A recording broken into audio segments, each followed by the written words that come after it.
दोस्तों, किसी ने सही कहा है कि आवाज ऊंची हो तो कुछ लोग सुनते हैं, लेकिन अगर बात ऊंची हो तो बहुत सारे लोग सुनते हैं।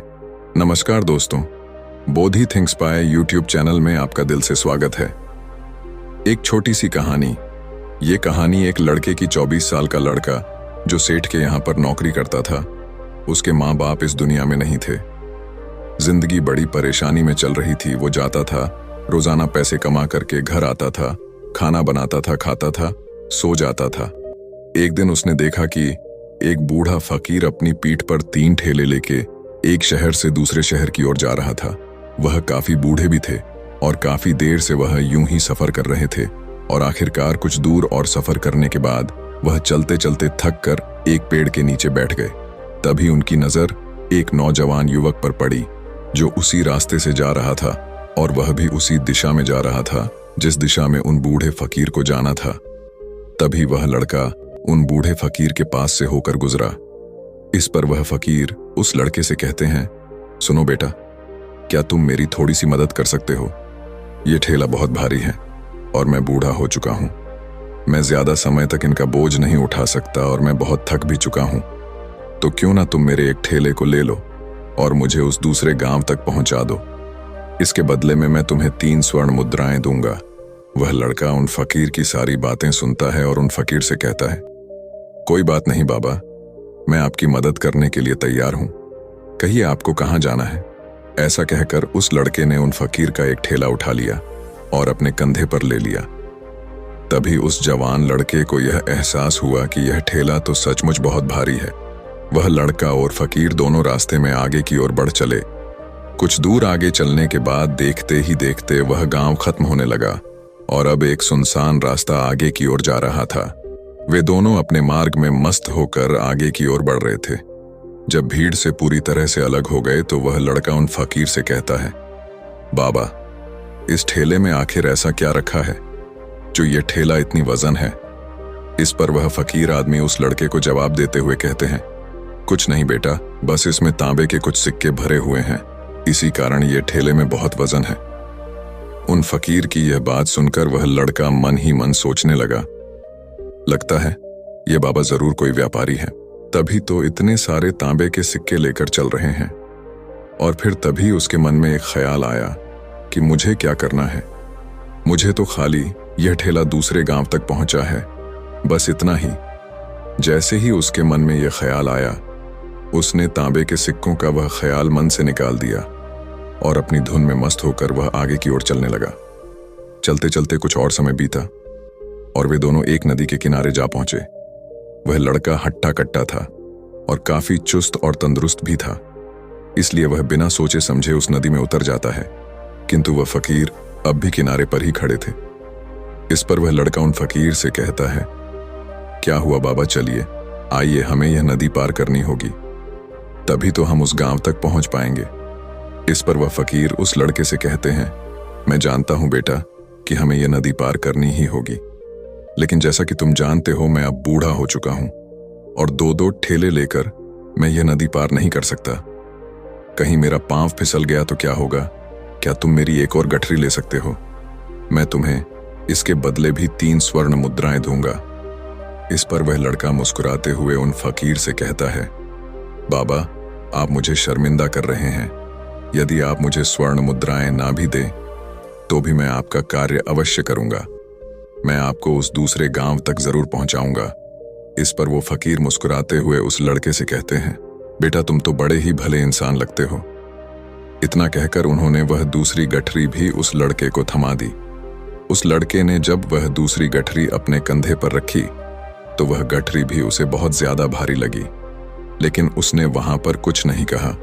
जैसे तैसे उन दोनों ने नदी पार की। नदी पार करने के बाद बातों बातों में ही उस लड़के ने उन फकीर से कहा, बाबा, आखिर इस दूसरी गठरी में क्या है? ये गठरी भी बहुत वजन है।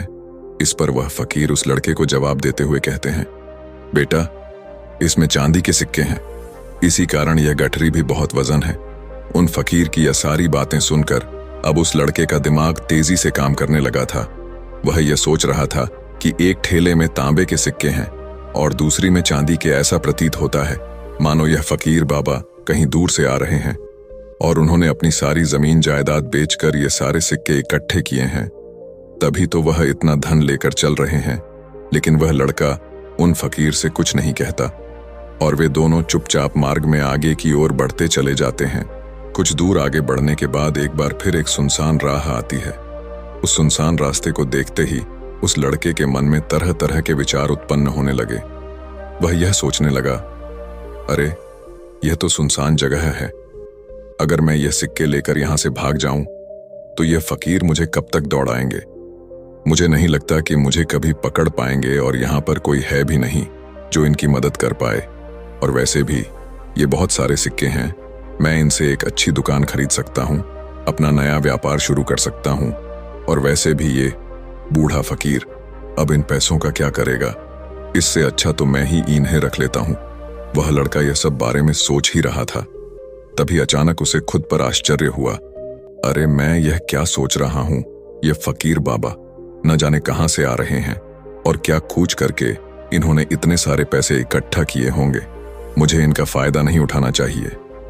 नहीं नहीं, मुझे ऐसा नहीं करना चाहिए। उसने कुछ देर के लिए तो अपने मन के विचारों को काबू कर लिया, लेकिन कुछ देर बाद उसके मन के विचार उस पर देखते ही देखते हावी होने लगे। वह लड़का 2 ठेले लेकर उन फकीर के पीछे पीछे चल रहा था और कुछ दूर आगे चलने के बाद एक पहाड़ी आई।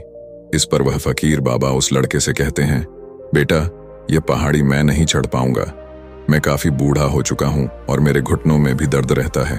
यदि तुम मेरी तीसरी गठरी भी ले लो तो मैं तुम्हें 3 और स्वर्ण मुद्राएं दूंगा, लेकिन याद रखना इसे कहीं गिराना मत, कहीं ये गठरियां खुल ना जाए।